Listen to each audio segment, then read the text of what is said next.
Now you're looking at these things independently, and anything that results in a categorical pause or freeze of the money that comes from Congress. So like this judge is so scrambling, right? And may have to walk in their shoes and understand that the law applies to them where they are, and then you have to apply the law accordingly. Oh man, that is like the worst type of judge you've ever seen. The reason it'll be rocket fuel to the economy is because all the elements of it. We're going to do American energy dominance again. We're going to secure the border and do those basic things we promised on the campaign trail. Judge McConnell is furious at President Trump. The delay and the bureaucratic compliance strategy that the Trump administration has been deploying is working, and they're not liking it. Remember this judge, a lot of concerns about him. Judge John McConnell, appointed by Obama, has some very questionable relationships with some nonprofits and NGOs and has been ordering all of Trump's rescissions and his cancellations of contracts to be reinstated. And this is the case about that FEMA money that Trump canceled. This judge ordered it back. And what is happening in this filing, you can see they sued everybody. Look at all these defendants here. Everybody got sued. What is happening here is this judge is ruling on a motion for enforcement. So in other words, the judge said, give them their money back. Trump said, well, okay, we'll work on it. We're going to work on it right now. We're going to get the checkbook, but it's downstairs on the seventh,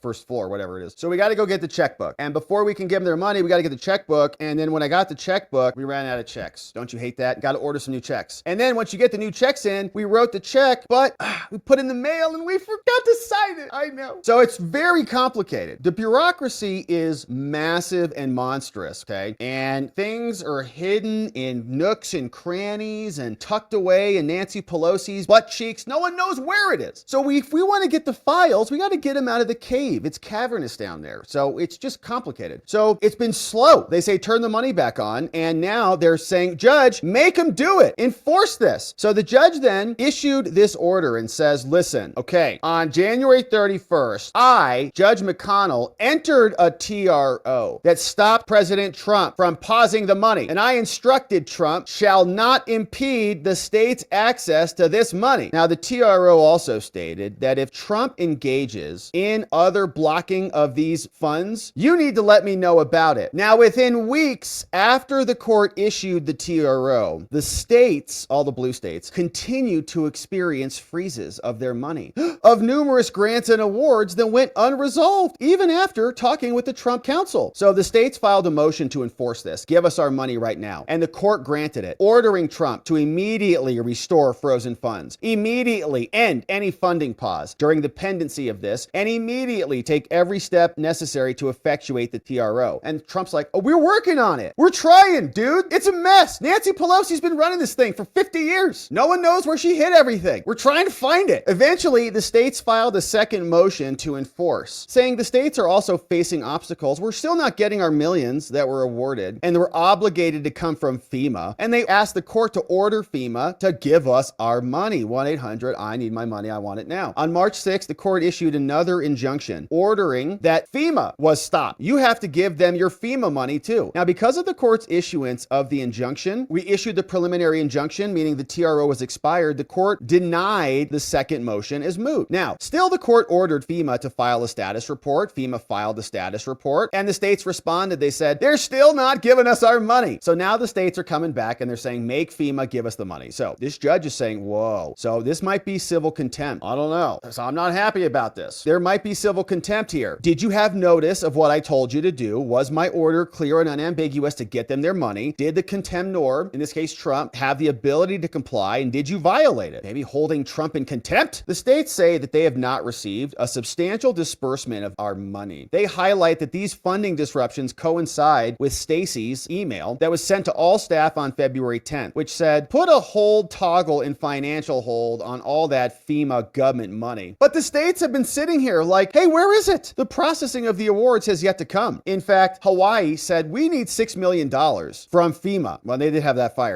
Oregon wants that money. We haven't gotten FEMA funds. What happened in Oregon? $129 million for what? Climate change? None of the Colorado DPS money came in. $33 million for what? 14 grant programs have been approved. For what? Notice they're all blue states, right? Who are complaining. Rhode Island's FEMA grants, which support nearly a dozen grant programs, have been unavailable for more than 30 days. For what? More, Arizona, which was blue, California, Colorado, Hawaii, Illinois, Maine, Maryland, Michigan, New Jersey, all of them have their FEMA monies frozen. So the states contend that at least $250 15 FEMA grants to at least 19 plaintiff states remain frozen or inaccessible. What are all those national emergencies? What are those happening? Is this why they don't have money when North Carolina burns to the ground after a hurricane obliterates the whole region? Is that why? Because it's going to Vermont for climate windmills or something? I don't know. Now here, thus the states allege that FEMA's implementation is appropriate. And so this is Trump's strategy on display. Trump says, hey, we're following FEMA's manual review process, okay? And it's not a pause or withholding. It's simply an internal control. We're manually reviewing all the grant payment requests before dispersing the funds. That's all. And by the way, Cameron, he says, I'm reviewing them manually, personally, in response to Kristi Noem's order. And thus, on February 14th, Valentine's Day, Mr. Hamilton formalized the ordered review process, issuing guidance. He says that the review of this payment is not the type contemplated before, and so we're assuring that there's not any waste, fraud,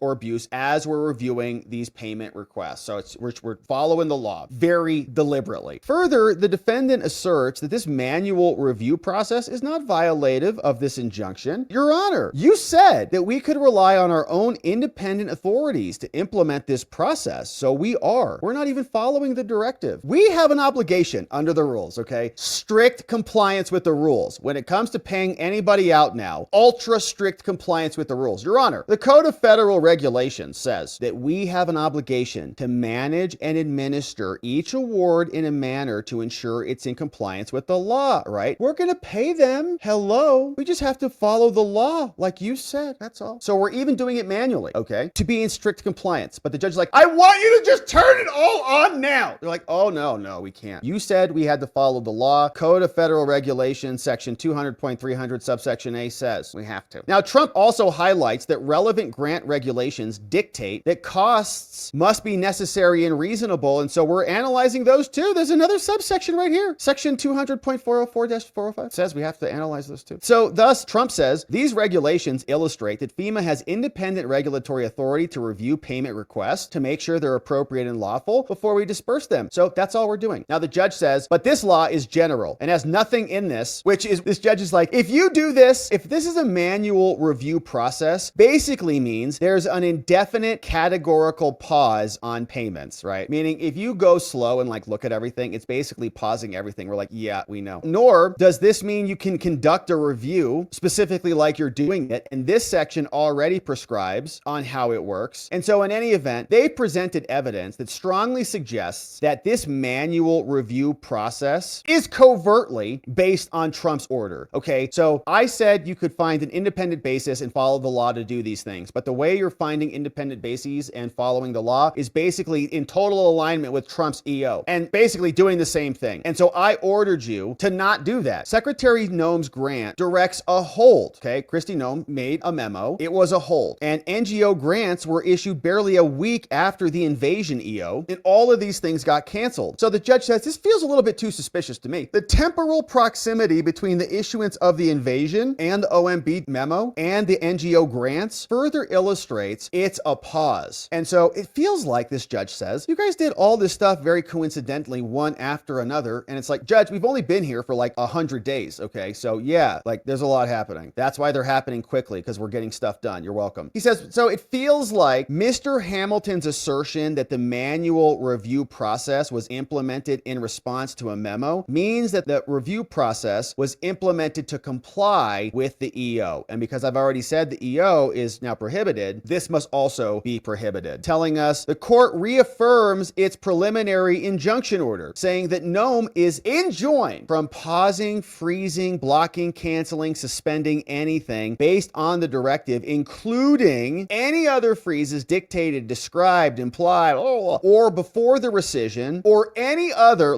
materially similar memo, directive, policy, or practice, even the practice. So like now you're looking at these things independently, and anything that results in a categorical pause or freeze of the money that comes from Congress. So like this judge is so scrambling, right? So I said you could do this, and this has happened time and again. We did this with USAID. If you have an independent basis, go use it. Trump says, totally fine, perfectly. We'll use our independent basis. We'll pay out only certain people, and they follow it. The judge freaks, has to expand it. And again, it's showing us the unreasonableness of the judiciary. This is the judge acting insane by saying, what? Trump can't pause any money at all under the executive branch or make any of these changes. He's got to restore everything to the status status quo, saying FEMA received notice of this. The record makes clear that FEMA's manual review process, which is this bureaucratic compliance, strict bureaucratic compliance. Yes, Your Honor, we're going to follow the law 100%. Well, basically, this manual review process that is literally following the law is akin to an indefinite pause on the disbursement of the funds. And this is all based on Trump. Trump's EO. Trump did this. And you're basically doing what Trump said to do, even though you're not following the same process that Trump said to follow. Wild, right? Now, throughout the duration of this injunction, FEMA must immediately cease the manual review process. So you can't even look at this manually now, and basically turn everything back on. Immediately comply with the injunction. Don't impede the money going to the states, and direct this order to anybody who orders these things within 48 hours after this order, signed by Judge John J. McConnell Jr., a Democrat judge who has some very interesting connections with some boards out there that get government money, maybe even FEMA money, at Crossroads, Rhode Island, and more. So we're going to keep our eye on this case. Trump, of course, wants these judges gone. I think many of us do. A representative called Mr. Clyde introduced this resolution to impeach Judge McConnell. Here's what he wrote. He says, articles of impeachment exhibited by the House of Representatives are now introduced, calling this an abuse of power, saying Judge McConnell of Rhode Island knowingly politicized and weaponized his office to advance his own political beliefs, saying the Constitution and the House of Representatives have the power of impeachment, and the separation of powers means the president has broad authority over the executive branch, which includes control of his departments. Now, this judge, Judge James McConnell Jr., engaged in actions that prioritize his own political views and beliefs over his duties of impartiality. He has spent his entire career displaying his political views and beliefs in his financial contributions as well as his public comments. Here are some examples. Judge John James McConnell served as the director of Rhode Island branch of Planned Parenthood, and Chief Judge McConnell Jr. and his wife contributed $700,000 to Democrats. Maybe why he became a judge. Got that nomination, right? You can pay off the Democrats and they'll nominate you. Chief Judge John James McConnell Jr. has allowed his personal political opinions to influence his decisions and rulings, and he's made an array of public comments clearly demonstrating his bias against Trump. In January 2021, Judge McConnell made public comments stating, "We fall back on kind of a stereotypical comment that judges should have no opinions and whatnot." And that's just not true. Obviously, they have opinions. We see it. Now, Judge McConnell also made public comments that equated Trump and his first term as president to the Civil War and Jim Crow laws, and even likened him to a tyrant. McConnell also made a public comment in January 21 that when sentencing, he says, the law applies to them where they are, for criminals who are women, black, or transgender. So the law applies differently. If you're black or trans, you've got more victimization because of white dudes, and now you get lesser sentences or something. McConnell also made public comments in January 21 stating, when you're sentencing someone, that you have to take a moment and realize that this,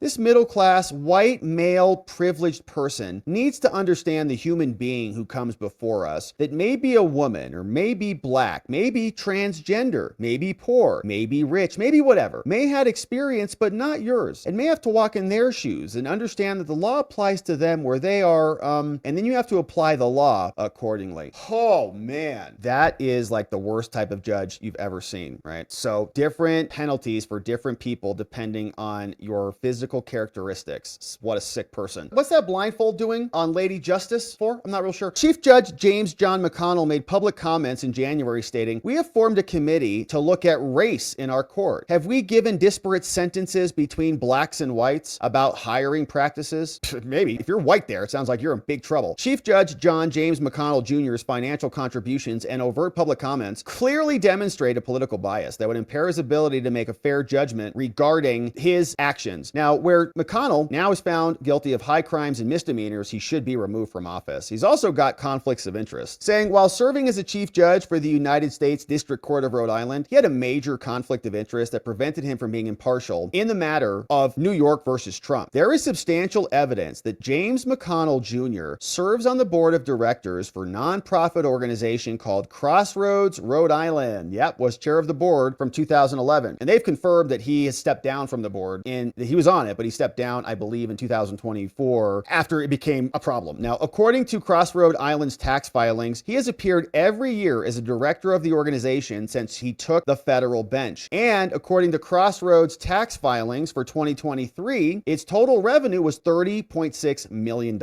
And guess where that money came from? $18.6 million came from the government, including from Rhode Island. And so this guy is ordering the spigot of FEMA to be turned back on. And they're spending, as we just saw, tens of millions of dollars in a bunch of blue states all across the country. Go figure. In fiscal year 25, Cross Rhode Islands had already received $2.8 million from the state government of Rhode Island, right? So if the FEMA money goes to Rhode Island and Rhode Island sends the money to Crossroads, that's a conflict from the judge. The state government of Rhode Island is a named plaintiff in the lawsuit against Trump. And his administration, and he's presiding over that. Yeah. And Chief Judge James Roberts stated that all the states rely on federal funds to provide and maintain vital programs and services, right? And then his organization gets it. There is a clear conflict of interest given that Chief Judge John James McConnell presided over and made a decision regarding a case which significantly impacts the funding of an organization where he serves as a director and as a fiduciary. And I think he stepped down from, there's multiple boards like board of advisors, board of directors, and so on. They might have shifted him around recently. The code of conduct for judges states a judge must avoid all impropriety and appearance of impropriety. This applies to both professional and personal conduct. A judge must expect to be the subject of constant public scrutiny and accept and willingly any restrictions that are upon him. And the U.S. Code also requires that any justice, judge, or magistrate judge of the U.S. shall disqualify himself in any proceeding in which his impartiality might reasonably be questioned. And the U.S. Code also requires judges must disqualify themselves from a proceeding when he knows that he individually or as a fiduciary or his spouse or minor child, if they have a financial interest in the subject matter that is before them, they are conflicted and they need to go. Now, this judge has a serious conflict of interest. He got money for his organization from Crossroad, Rhode Island. Rhode Island is a party to this lawsuit, and that is a conflict. He should have recused himself. He didn't. He should have immediately recused himself, and now he didn't, violating his duty of impartiality owed under federal law. He's guilty of high crimes and misdemeanors, and he should be removed from office. And that is a solid article of impeachment exhibited by Mr. Clyde and McConnell, one of the worst, who is clearly a Democratic operative put in place after donating $700,000 to them and doing their bidding. So we'll see what Congress will do about this. We got Speaker Mike Johnson, who is right now very busy with the budget, talking about the border, talking about energy, talking about spending. See if they can maybe defund these judges while they're at it. The Republicans in the House and Senate are completely united on this mission. We must accomplish the mission, Larry, because the big, beautiful bill is going to get the economy rocket fueled again. This is how we're going to get the economy going. It's going to settle the bond markets and the stock market, I believe, because it will show that Congress is serious about reducing debt and the deficit. But also, the reason it'll be rocket fuel to the economy is because all the elements of it. We're going to do American energy dominance again. We're going to secure the border and do those basic things we promised on the campaign trail. But also, we're going to ensure we don't have the largest tax increase in U.S. history. And allowing job creators and entrepreneurs and risk takers and companies to know what their tax rate is going forward is a really important part of that. They need stability. They need this to be settled. And so we'll get that done quickly. My timetable is try to get it done by Memorial Day so the president can sign it into law as soon as possible, because I think this is going to be the solution to a lot that what is ailing the economy right now. All right, we'll see if they can get it done. But at the moment, Congress is working on spending. We're focused on the president getting his agenda passed in another domain, in the judiciary. And we're hopeful that we see success on both fronts. We'll keep covering it. Thanks for subscribing and joining as we do.